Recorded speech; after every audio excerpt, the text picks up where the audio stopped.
दोस्तों, बहुत से लोग ऐसा सोचते हैं कि नशे में अगर उनसे कोई अपराध हो गया तो कोर्ट उन्हें माफ कर देगी क्योंकि ये अपराध नशे में हुआ है। और बहुत से लोग इस बारे में राय भी अपनी देते हैं कि नशे में किया हुआ अपराध अपराध नहीं माना जाता। लेकिन यहाँ पर आज मैं आपसे वीडियो में बताने वाला हूँ कि ऐसे कौन से पॉइंट है जो कंसीडर किए जाते हैं जिसके तहत आपको माफ कर सकता है कोर्ट, और किस कारणों से आपको सजा हो भी सकती है। तो इसी बारे में आज का वीडियो है, तो बहुत गौर से आखिरी तक देखिए। आज मैं आपसे बताने वाला हूं कि नशे में किए गए किसी भी अपराध की सजा को किस तरीके से निर्धारित किया जाता है और इस मामले को किस तरीके से देखा जाता है। तो दोस्तों, मैं आपका दोस्त फरहान, तो चलिए शुरू करते हैं। तो नशे में किया गया अपराध यानी कि ऐसी कंडीशन में किया गया अपराध जिसे मत्तता कहते हैं, यानी इन्फ्लुएंस ऑफ एनी नारकोटिक्स और ड्रग्स, ये इसकी जो परिभाषा है इसको डिफाइन किया गया है आईपीसी की सेक्शन 85 और 86 में। इसमें इसके बारे में बताया गया है कि कोई भी अपराध नहीं माना जाएगा अगर कोई ऐसा व्यक्ति जो मत्तता के कारण उस बात को निर्धारित नहीं कर पा रहा, निश्चित नहीं कर पा रहा कि ये अपराध की श्रेणी में आता है जो वो क्राइम कर रहा है, या उसको ये भी नहीं पता हो पा रहा है कि वो कर क्या रहा है। लेकिन अब यहाँ पर एक बात समझने वाली ये है कि यहाँ पर ये नहीं है कि मुझे किसी का मर्डर करना है तो पहले मैं दारू पी लूं या मैं कोई नशा कर लूं और उसके बाद जाकर उसका मर्डर कर दूं, और ये इसके तहत मैं नशे में था तो मुझको कोर्ट छोड़ देगी। ऐसा नहीं है। देखिए, इस कंडीशन में जो पॉइंट देखे जाते हैं वो ऐसे हैं कि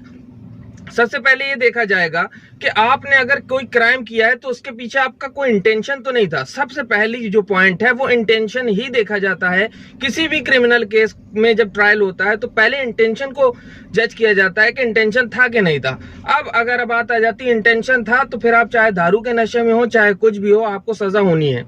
दूसरी बात, अगर अब इंटेंशन नहीं था उसके बाद आपने कोई अपराध कर दिया तो उस केस में आपको ये देखा जाएगा क्या इसको नशा किसी बंदे ने कराया था,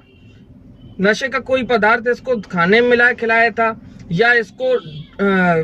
अल्कोहल पिलाई गई थी, या कोई भी नशे का मादक पदार्थ इसको पिलाया गया था और जिसकी वजह से और उसके बाद उकसा करके उससे कोई क्राइम करवा दिया गया,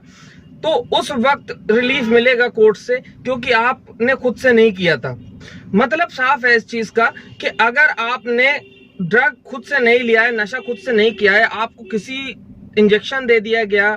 धोखे से कोई चीज में मिला के खिला दिया गया जिससे आप इस हद तक जो है मदहोश हो गए, इस हद तक आपके ऊपर नशा तारी हो गया कि आप सही गलत में फैसला करने में जो है अपने आप को असमर्थ पाने लगे और आपने उस इन्फ्लुएंस की वजह से आपने जो है कोई अपराध को अंजाम दे दिया, कोई क्राइम कर दिया, तो उस केस में आपको बेनिफिट मिलेगा, रिलीफ मिलेगा। साथ ही साथ इसमें आप ये भी समझ लें कि हो सकता है आपका वकील ये पैरवी करे कि भाई ऐसा ही हुआ था, लेकिन उस केस में आपका बैकग्राउंड भी देखा जाएगा। अगर आपका बैकग्राउंड कुछ क्रिमिनल रिकॉर्ड रखता है तो आपको रिलीफ नहीं मिलेगा क्योंकि ये मानेगा कोर्ट क्या हो सकता है ये प्री प्लान्ड हो कि आपको जो है ड्रग करा दिया गया हो या ड्रिंक करा दिया गया हो और उसके बाद आपने ऐसा कर दिया। तो दोस्तों, यहाँ पे आपको बात समझ जानी चाहिए कि ये नहीं है कि एक रेगुलर नशा करने वाला या शराब पीने वाला या गांजा पीने वाला कोई भी अगर कोई क्राइम कर देता है तो उसे छूट दे दी जाएगी। अगर आप रेगुलर ड्रगिस्ट हैं, ड्रंकर हैं, तो आपको कोई रिलीफ नहीं मिलने वाला है। रिलीफ उसी कंडीशन में मिलता है जब किसी पर्सन का इस्तेमाल करने के लिए, आपने फिल्मों में बहुत सारी ऐसे चीजें देखी होंगी कि शराब पिला दिया और उसके बाद किसी का रेप हो गया है, शराब पिला करके उकसा दिया तो किसी का उसने मर्डर कर दिया जा करके। अभी इसी मामले में सुप्रीम कोर्ट का जजमेंट भी आया था जो स्टेट ऑफ महाराष्ट्र का जजमेंट था, तो उसमें भी सुप्रीम कोर्ट ने यही चीज बताई कि जजमेंट में उसने ये कहा कि अगर कोई भी बंदा नशे की हालत में ये फर्क नहीं कर पा रहा है कि कानून कौन सा न्यायोचित है, कौन सा कानूनी तौर से गलत कार्य है, तो उस केस में उसको रिलीफ मिलेगा, उसमें उसको अपराध नहीं माना जाएगा बशर्ते उसने खुद से ड्रिंक ना किया हो, खुद से नशा ना किया हो कि नशा करके वो जा रहा है करने के लिए सिर्फ इसलिए कि वो उसको रिलीफ मिल जाए। तो इस तरह की सारी जो चीजें हैं ये मैंने आपसे बताई कि अगर कोई भी इस भुलावे में है कि अपराध करने के बाद सिर्फ नशे की इन्फ्लुएंस की वजह से उसको रिलीफ मिल जाएगा, तो ऐसा कहीं कुछ नहीं हो सकता। तो दोस्तों, मैं आपका दोस्त फरहान उम्मीद करता हूँ आज का वीडियो आपको पसंद आया होगा। अगर पसंद आया तो ज्यादा से ज्यादा कमेंट करें और साथ ही साथ शेयर भी करें बहुत ज्यादा, ताकि और लोगों को भी इसकी जानकारी मिल सके। तो दोस्तों, एक बार से फिर मैं आपका दोस्त Farhan, have a great day.